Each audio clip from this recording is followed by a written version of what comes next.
was recently watching a clip in which a counselor was trying to help parents with alienated kids to get them back.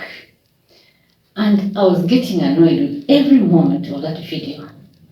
The counselor was trying to tell the parents not to make them feel guilty, like I brought you up, I sacrificed my sleep, I gave financially so that you are where you are. That the parents should not even remind their children of all those things that they did for them. That the parents should just accept everything that the child says. If the child says, oh, mommy used to be very harsh on me, that's why I don't want anything to do with you. Mommy, I feel like you have borderline personality, so I don't want anything to do with you. So, like, the parents should just take it in and say, okay, I understand you. I understand this is how you saw things. I was getting so annoyed. Why should a parent have to take in all this? Where is the old age wisdom of honoring your parents, that it may go well with you and that your days may be many? Welcome to Reflections. My name is Matilda, a guidance and counseling psychologist. We want to talk about estranged children. These are children who grow up and don't want anything to do with their parents. They want to leave home and go completely.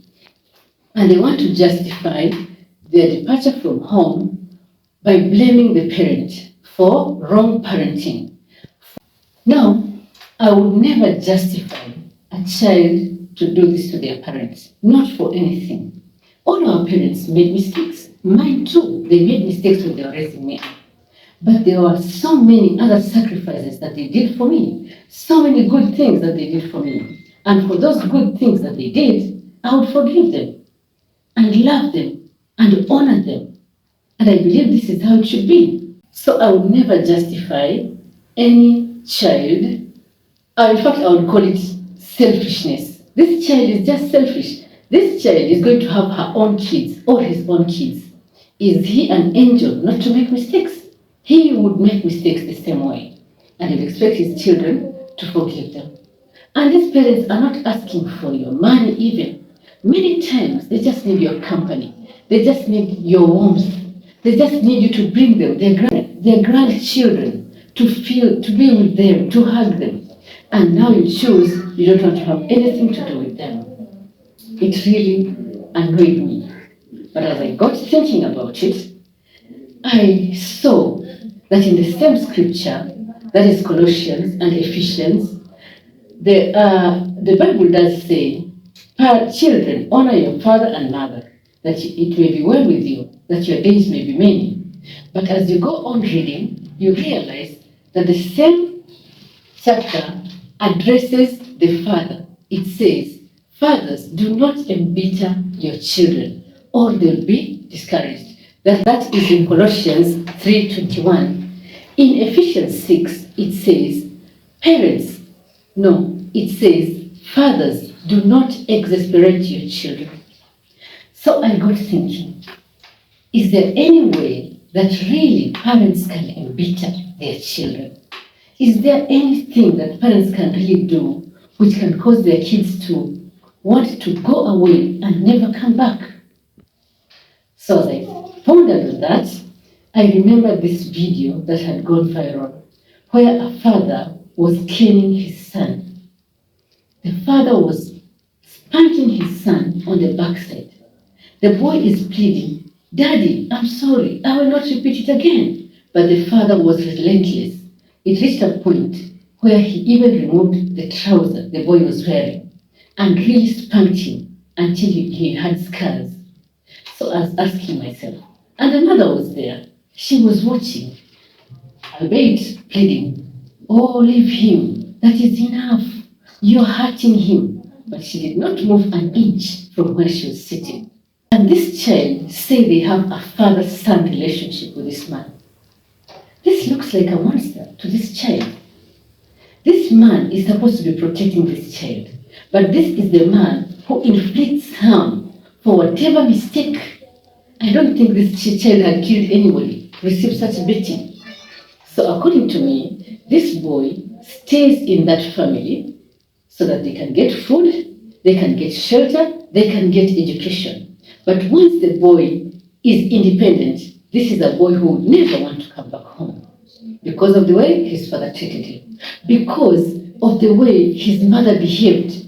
The mother did not come to the defense of this boy. Such a person will grow up to be bitter.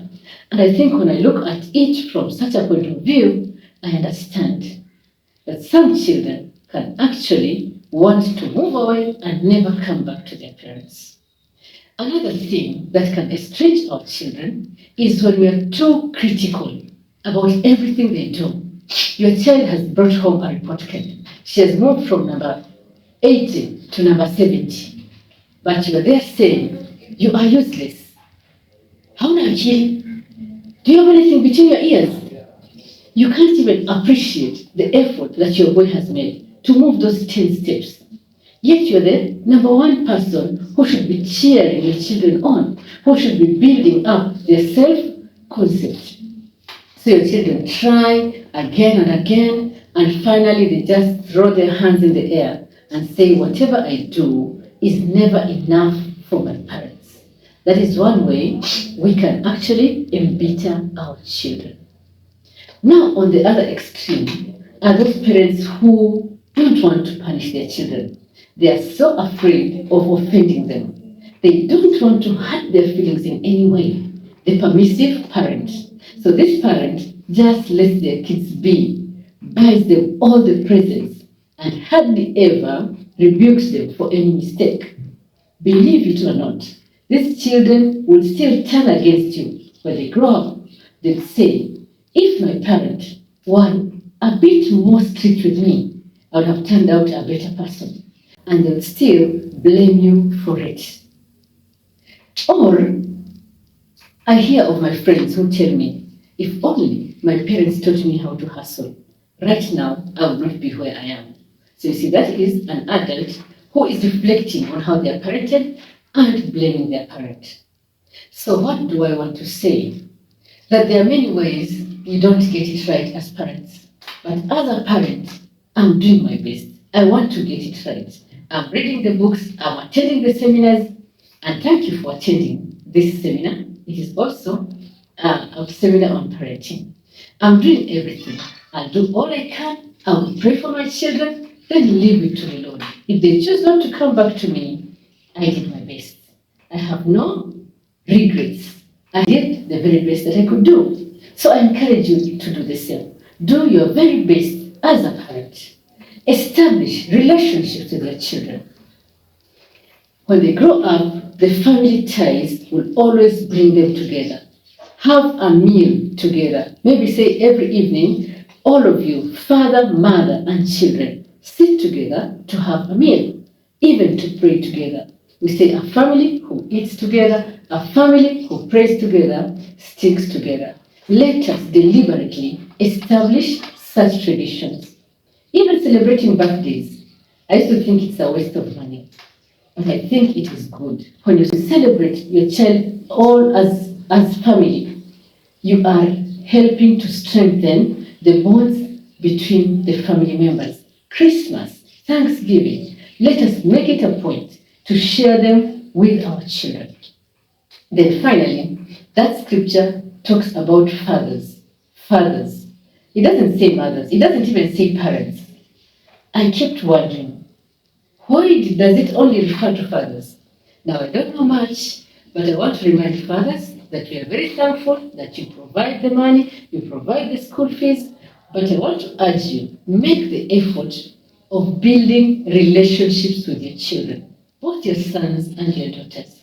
Attend their sporting events, attend their performing events, and cheer them on. Let them see that daddy is proud of me. It does something big in their hearts. Take them to your office where you work. Show them, this is what I do for a living. This is how I work hard to support the family. That way, you are creating a bond with your children. Or you're at home, you are doing a DIY, do it yourself.